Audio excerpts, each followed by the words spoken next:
Good morning. I am Sumaya Hashmi and welcome back to my channel Child Study.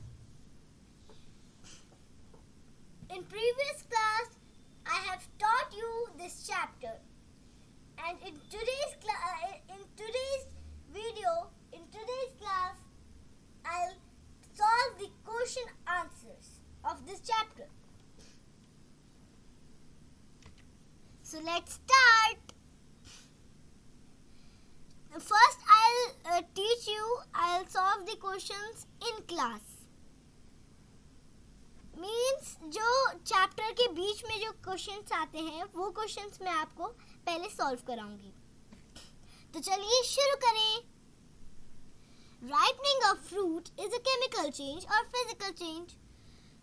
यहाँ पे बोल रहा है कि फ्रूट का राइपनिंग, फ्रूट का पकना केमिकल चेंज होता है या फिजिकल चेंज होता है. तो फ्रूट का पकना केमिकल चेंज होता है. कैसे? क्योंकि फ्रूट अगर एक बार पक जाता है तो कभी दोबारा कच्चा नहीं हो सकता.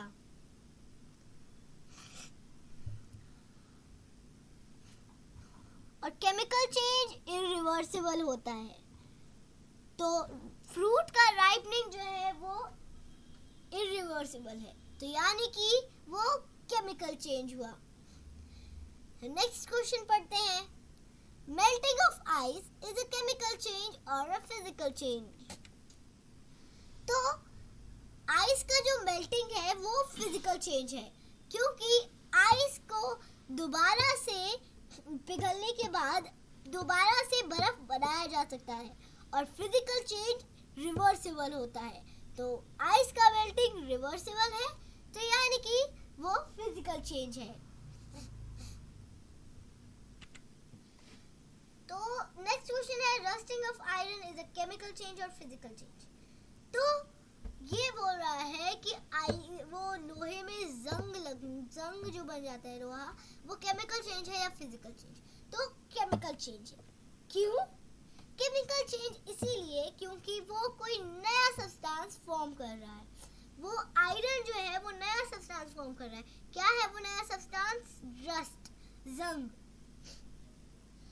जो भी चीज कोई नया सब्सटेंस फॉर्म करता है वो केमिकल चेंज होता है. तो इसीलिए rusting of iron is a chemical change. Gentle heating of wax is a chemical change और फिजिकल चेंज.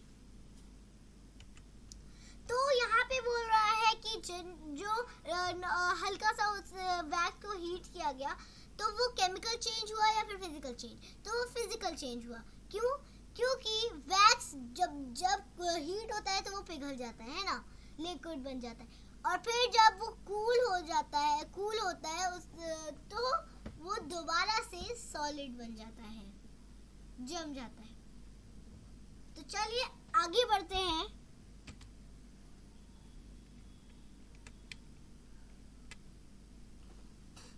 चलिए अब हम एक्सरसाइजेस करते हैं.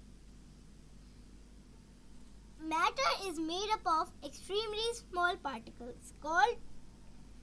मैटर किस चीज से बना होता है? जो कि बहुत छोटे छोटे पार्टिकल्स होते हैं. किस चीज से बना होता है? सॉलिड से नहीं, गैस से नहीं, कंपाउंड से नहीं, मॉलिक्यूल से. बिल्कुल सही. तो चलिए आगे बढ़ें. The molecules in a solid are what? तो जो सॉलिड के मॉलिक्यूल्स होते हैं वो कैसे होते हैं?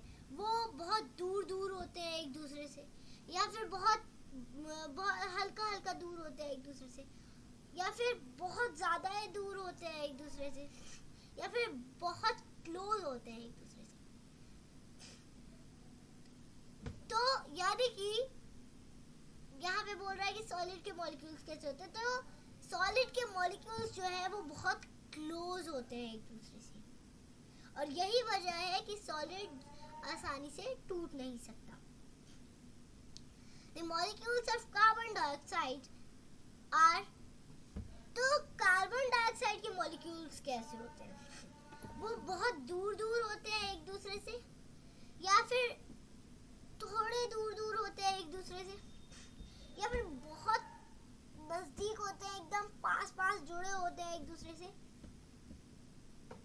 Far apart from each other, या फिर बहुत ज्यादा दूर दूर होते हैं एक दूसरे से, बहुत ज्यादा दूर दूर।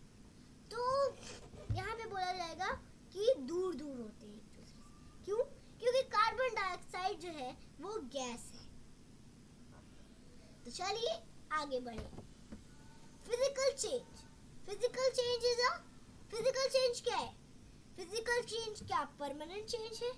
नहीं, क्योंकि वो रिवर्सिबल होता है। वन टाइम चेंज नहीं, वो एक ही बार नहीं किया जा सकता। इरिवर्सिबल नहीं, फिजिकल चेंज इरिवर्सिबल नहीं होता। फिजिकल चेंज रिवर्सिबल होता है और केमिकल चेंज इरिवर्सिबल होता है। टेम्पररी चेंज, हाँ, फिजिकल चेंज टेम्पररी चेंज होता है, यानी कि वो दोबारा से वो चीज बन सकता है। जैसे कि मैंने आपको बताया था आइस वाटर बन सकता है हीट करने पे, तो वाटर से वो दोबारा से आइस बन सकता है फ्रीज करने पे। तो चलिए आगे बढ़े।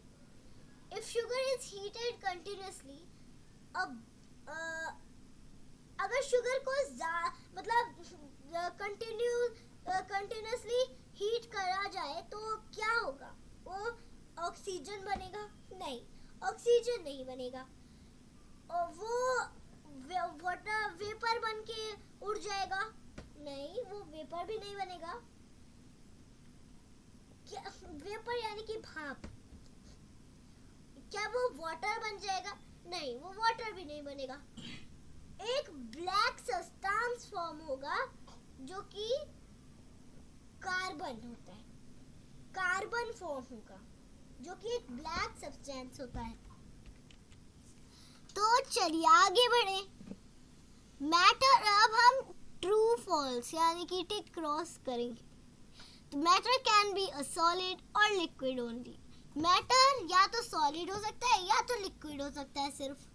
नहीं, ये रॉन्ग है, क्योंकि मैटर सॉलिड भी हो सकता है, लिक्विड भी हो सकता है और गैस भी हो सकता है। The molecules of a compound can be formed only of one type of atoms. Compound के मॉलिक्यूल्स सिर्फ एक तरह के एटम से बने होते हैं।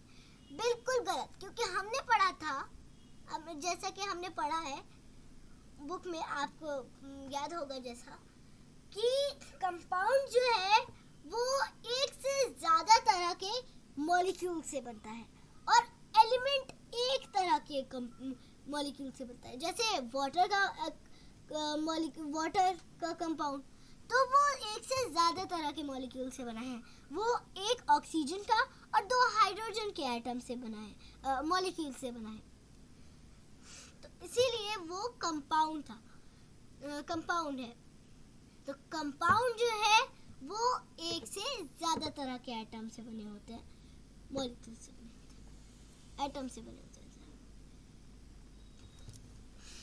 एटम से। तो अब हम थर्ड क्वेश्चन करते हैं टिक क्रॉस का। तो force of attraction between molecules of a gas is weak. जो फोर्स ऑफ अट्रैक्शन होता है मॉलिक्यूल्स के बीच वो कमजोर होता है। हाँ, ये सही है, क्योंकि जो मॉलिक्यूल्स होते हैं गैस के वो दूर दूर होते हैं, उनमें फोर्स ऑफ अट्रैक्शन कम होता है। तो a chemical change forms at least one new substance. तो केमिकल चेंज जो है वो एटलीस्ट एक नया सब्सटेंस फॉर्म करता है। तो ये ट्रू हुआ, ये टेक हुआ, क्योंकि वो कम से कम एक नया सब्सटेंस फॉर्म करता है। चलिए आगे बढ़ें। मैच द फॉलोइंग, यहाँ पे हमें मैच करना है। तो गैस क्या बन जाता है? गैस वाटर वेपर बन जाता है। पेपर का जलना क्या है? फिजिकल चेंज या chemical change? Chemical change. Temporary change किसे कहते हैं? फिजिकल चेंज को। सॉलिड क्या है? मतलब यहाँ पे जो आइस है, वाटर है, तो उनमें से सॉलिड कौन सा है? आइस। तो लिक्विड कौन सा है? वाटर। चलिए आगे बढ़ें।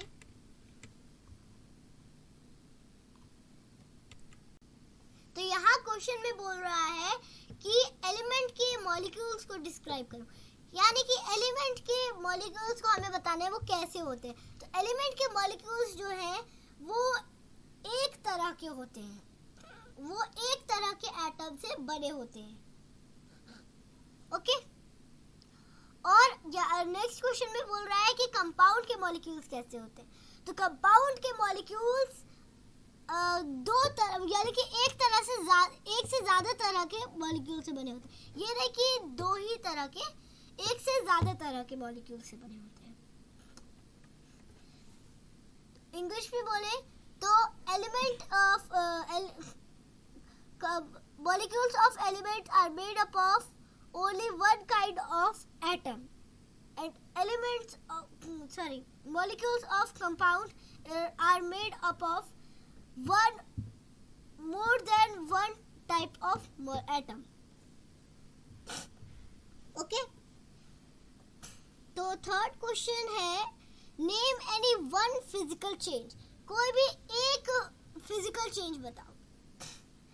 हम कोई सा भी ले सकते हैं, जैसे melting of ice, melting of wax.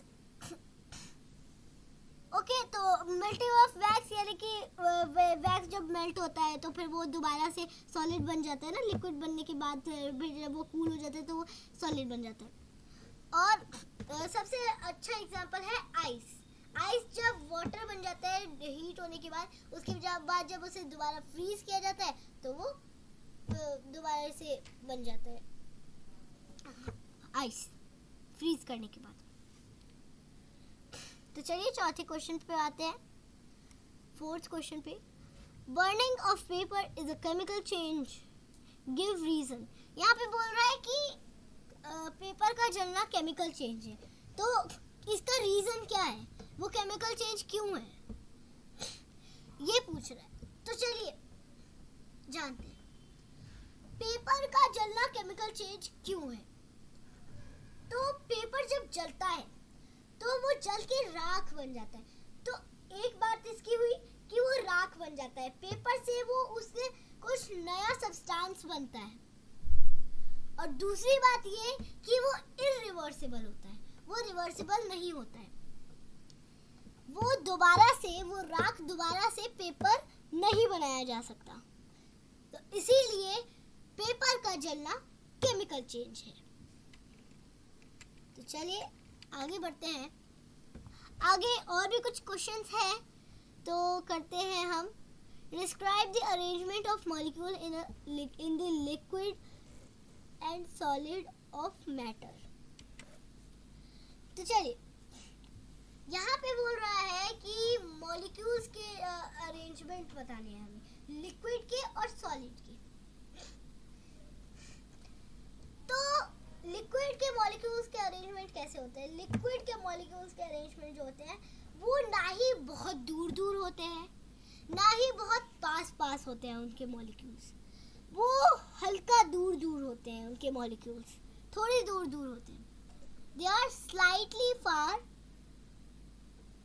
from each other. Whose molecule? Liquid molecules. And in solid state, the solid molecules are very tightly packed from each other. तो जो solid के molecules होते हैं वो बहुत मतलब नजदीक होते हैं एक दूसरे molecule से। और नेक्स्ट क्वेश्चन पे आते हैं। Explain why gas does not have a definite volume and spreads in the entire given space. तो ये बोल रहा है कि गैस का डेफिनेट वॉल्यूम क्यों नहीं होता है, ये बताओ। और वो जितनी स्पेस उसे दी जाए उतनी स्पेस में क्यों फैल जाता है। तो इसकी वजह ये है कि जो गैस जो दूर रहता है, क्योंकि उनके मॉलिक्यूल्स जो हैं वो दूर दूर रहते हैं उनसे, एक दूसरे से। गैस के जो मॉलिक्यूल्स हैं वो एक दूसरे से दूर दूर, बहुत दूर दूर रहते हैं। तो उन्हें जितनी जगह दी जाती है वो और उतने दूर दूर हो जाते हैं और फैल जाते हैं। ओके, तो नेक्स्ट क्वेश्चन पे आते हैं। हाँ, तो ये बोल रहा है कि distinguish between physical and chemical change. तो हमें फिजिकल और केमिकल चेंज के बीच का डिफरेंस बताना है कि फिजिकल और केमिकल चेंज में क्या फर्क है। तो फिजिकल चेंज जो है, पहली बात वो रिवर्सिबल होता है, और केमिकल चेंज जो है वो इरिवर्सिबल होता है। अब फिजिकल चेंज जो है उससे कोई नया सब्सटेंस नहीं बनता, और केमिकल चेंज जो है उससे एक और उससे ज्यादा नया सब्सटेंस बनता है। ओके, तो चलिए आगे बढ़ते हैं।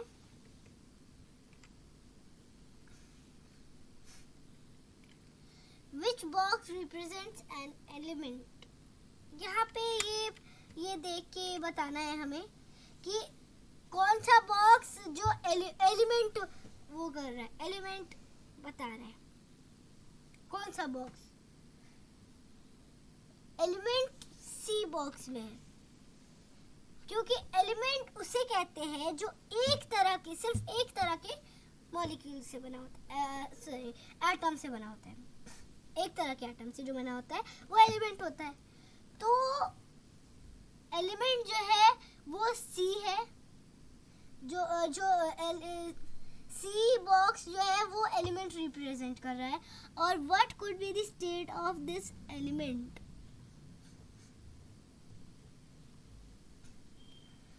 What could be the state of this element? तो यहाँ पे बोल रहा है कि ओके, तो स्टेट हम यहाँ पे बताएंगे गैस, क्योंकि एलिमेंट यहाँ पे एक ही है, ये सी वाला बॉक्स, और वो उसके मॉलिक्यूल्स बहुत दूर दूर है। तो जिनके मॉलिक्यूल्स बहुत दूर दूर होते हैं वो गैस होता है। ओके, और which three sets represent the same substance? Okay, तो जो यहाँ पे बोल रहा है कि कौन सा 3 सेट है जो सेम सब्सटेंस रिप्रेजेंट कर रहा है। तो ए, बी और डी। ए जो है वो कंपाउंड है, बी भी कंपाउंड है और डी भी कंपाउंड है। ओके,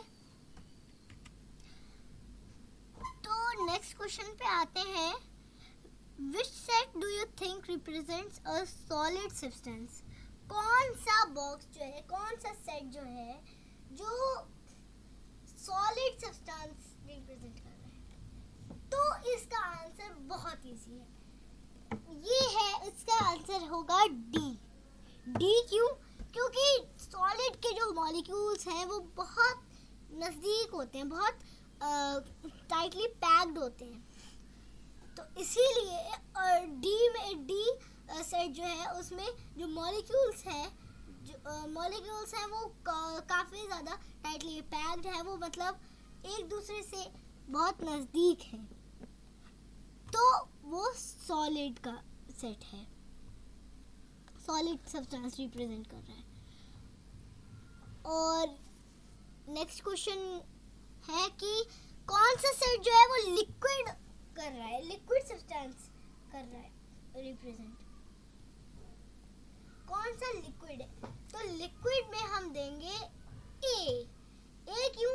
क्योंकि ए के जो है, ए का जो मॉलिक्यूल्स है, ए के मॉलिक्यूल्स वो ना ही ज्यादा पास है ना ही ज्यादा दूर है, ना ही बहुत ज्यादा पास है ना ही बहुत ज्यादा दूर है, वो थोड़ा थोड़ा पास है